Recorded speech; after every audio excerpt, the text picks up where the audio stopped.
Good morning. कसे आहात? आज होती चतुर्थी. सकाळी सकाळी छान अशी देवपूजा करून घेतली आणि आज होता माझा छान असा उपवास आणि सकाळी सकाळी मी सुरू केली होती किचनची क्लिनिंग.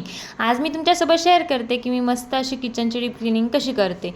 मी या ठिकाणी ना सकाळी सकाळी अगोदर सगळे भांडे छान असे वॉश करून घेत असते आणि भांडे वॉश झाले की त्यानंतर मग मी ह्या कोपऱ्यापासून म्हणजे ह्या कॉर्नरपासून जी स्वच्छता चालू करते की त्या बेसिंगपर्यंत पूर्ण असं क्लीन करून घेत असते.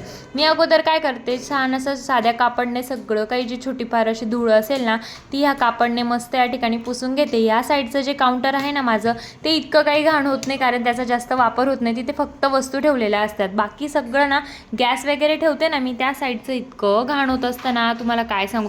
कारण त्या साईडने ना म्हणजे गॅस असतो माझा आणि स्वयंपाक करताना माझ्याकडनं कसं होतं, प्रत्येक हात कुठेही लागतो आणि स्वयंपाक ह्या समोरच्या फरशीवर भरपूर म्हणजे कढईमधली भाजी असो किंवा काही असो ते भरपूर असं उडत असतं. त्यामुळे मग ते ना खूप असं चिकट आणि तेलकट होऊन जातं. त्यामुळे ह्या साईडचा काउंटर आहे ना मला घासावाच लागतो. मग मी ह्या साईडचा काउंटर आहे ना अगोदर छान असा क्लीन स्वच्छ असा कापडने पुसून घेते आणि त्यानंतर मग तो छान असा घासणीने साबणाच्या पाण्याने वॉश करून घेत असते आणि घासून घेत असते. त्यानंतर आहे ना एक मग आहे ना मी किचनमध्येच ठेवलेला आहे, त्याच्यानेच मी सगळं किचन अशी धुवत असते. छान असं किचन धुवून घेतलं की मग मी छान असं प्यायचा हंडा आहे ना तो पण छान असा वॉश करून घेते आणि थंडीमध्ये मी हंड्यातच पाणी भरते, माठात भरत नाही. त्यानंतर आहे ना त्या खालचं हे थोडं छोटंसं असं स्टँड केलेलं आहे मी, ते शेवटी चिमण्याला पाणी द्यायचं आहे पण त्याचा उपयोग काही इतका होत नाही. मग मी ते या ठिकाणी हंड्याच्या खाली ठेवलेलं आहे.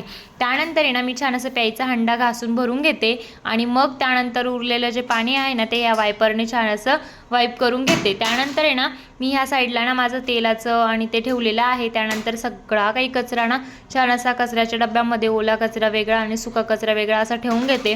त्यानंतर आहे ना माझं घासणी आणि म्हणजे भांडे घासायची घासणी वगैरे असतात ना ते ना मी फरशीच्या खालीच ठेवत असते. त्यानंतर आहे ना तिथेच लगेच साबण आणि निरम्याचं पाणी करून मी या ठिकाणी लगेच किचनवरचा कापडा असं स्वच्छ असं धुवून घेत असते आणि लगेचच मी हँडवॉश करत असते. हँडवॉश करणं हे माझं परमनंटली आहे. त्यानंतर ना मग मस्तपैकी या ठिकाणी किचनला छान असं झाडू मारायला घेते आणि किचन छान असं म्हणजे वरती आवरून झालं की तेव्हाच मी खाली झाडू मारते. कारण वरती जेव्हा आपण काही झटकपटक करत असतो ना तेव्हा सगळं असं घाण होऊन जात असतं आणि तीच घाण खाली पडते. त्यामुळे अगोदर मी ना किचन स्वच्छ करून घेते आणि त्यानंतरच मग किचन झाडायला घेते आणि किचन क्लीन करायला घेत असते. तुम्हाला माझा किचन कसा वाटतो मला नक्की कमेंटमध्ये सांगा.